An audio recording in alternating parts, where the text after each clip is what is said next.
If someone did you wrong and you haven't been able to let it go, this could be your reading. Hi, and welcome to your reading today.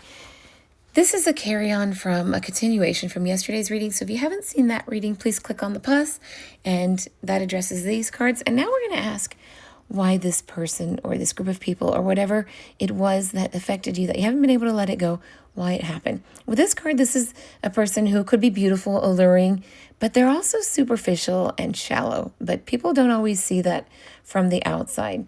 This starfish, they're natural and exquisite beauty. They could be mesmerizing to all. And being around someone with that energy, it could be a thrill, like you've been put under a spell. But the problem with this card is that these creatures have been reliant on how they look and what people think of them. And they've done this for so long that they've forgotten their deeper callings. So when this card appears in a reading, it's important to ask, am I being swayed by an outward appearance? Or what dreams have I put aside to please others? With this card, this person is probably a person who gossips a lot or talks a lot about other people, and they feel empty inside.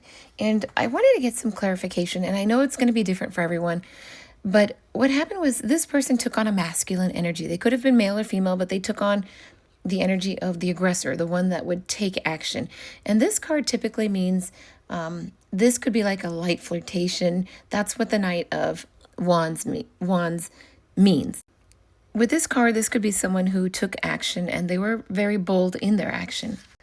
This could be a person who moves slow because they are the Knight of Pentacles. And notice the horse is standing still. It's not moving as this horse seems to be in motion. But this is a person who's focused on money. But notice it's facing this card, and all of my cards are upright. And if they flip out in reverse, I take it as a sign from Spirit. And this is the Ace of Swords. This is the highest sword that there is, and it came out in reverse. And the Ace of Swords upright depicts the truth, but it came out in reverse. So that depicts a lie, or this person was being very dishonest, or they did something that wasn't right. And the Seven of Swords also came out with the Queen of Pentacles. So there's a few pentacles here, which means that this person could be focused on money, and this could be a motherly figure here. Typically in a reading, this card is a red flag. This is someone got away with something, and they're looking back because they got away with something, but they don't want people to know that they got away with something, so they take some swords, but they leave 2. 5. So 5 is the number of change. That's the amount of swords he has. So something changed within with this person, with whatever happened over here. And he's looking back because he doesn't want people to know. This is definitely indicating that this one right here is not an honest person. So the Lovers came out, and the Swords card also came out. So this is making a choice, and this is taking a rest. But, I'm being called back to this card because this card could also be read for you. Not only dealing with this person or whatever happened. This card is saying that there is well-being that is coming, and it's asking you to be honest with you. It's asking if you're ignoring warning signs. Have you reached a point where you can't brush things under the carpet anymore? It could be time that you don't want to deal with this in this manner anymore, and you decide to take that choice because now you see through. You see what happened, and you've changed your perspective. You see that everything happens, for a reason. Unfortunately, people can be in your life for a reason, a season, or a lifetime. And sometimes we go through things because it empowers us to help others and those in need. And those in need, they'll say, well, you don't know what I've been through because you haven't been through it. But yes, we've all been through our struggles in life.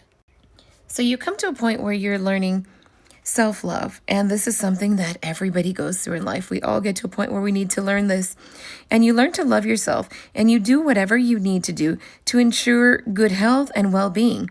And you come to a point where you realize that if you don't do this now, you may later regret it, because this is something that you could handle now, but if you don't address it now, later it could lead to you escaping life or numbing yourself or needing professional assistance. But if you're already under medical care and you're not satisfied, this is telling you that you're encouraged to seek a second opinion.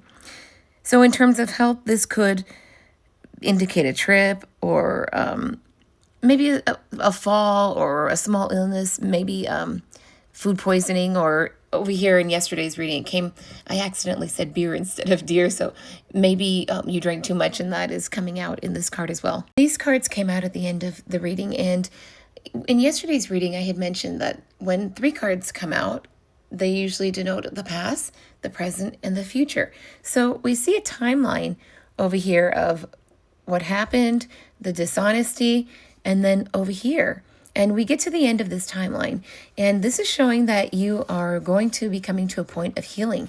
We're all on different timelines, so some of you may have already healed, but some of you may be going through this right now, or maybe get into a process where you've come to realize, I need to take some action. I need to do something about this. And that brings us here. So with the 4 swords, you're being asked to put your sword down and surrender. So you or the other person or the other group, they're just may not be in the right place right now and in need of space. And there's some other cards here that came up that suggested that you spend some alone time as well. And with this card, there's some level of emotional unavailability here. And that touches on here. This card yesterday said that they didn't want to speak about it. They were holding it in. Maybe you're keeping things in. But this card is saying to release them. So here's saying that don't take it to heart with this emotional unavailability. Understand that this is a time of healing right now. And once there's clarity and recuperation have been replenished, you can aim to get back on track. And this is where we were going over here with this. So this could be a card that means you may feel alone, but you're learning to fill your own cup. And you're focusing on yourself for now, as you're not ready to focus on others. But that's good. You should always focus on yourself first, because then you could help others. And this sits right over the Lover's card. And with the Lover's card, this is saying that well-being is related to this and your healing. This Lover's card indicates that you're feeling quite happy. And there have been previous issues. It could be previous health issues or whatever the concern was. And it's different for everybody. That will melt away and well-being will be restored. So with this card, you're being told to give yourself a pat on the back, because there's a positive lifestyle that's headed your way. You've been making good choices and you've ushered in this time of healing. You have done this by taking those steps towards positive action. So keep up with yourself and keep up with your self-care regimes and everything that you've been doing, because it has been helping. And this is also a true act of self-love. I'm really pleased to see that on this timeline for everyone, whatever it is that we're all going through, that it's going to end with us healing and overcoming what was going on. And all of these things that we go through are to make us stronger. They're to make us stronger and build character for what we came here to do, for what our purpose is. I post daily. You're more than welcome to follow. If you'd like to, click on the plus, and I'll see you in tomorrow's reading. Bye-bye.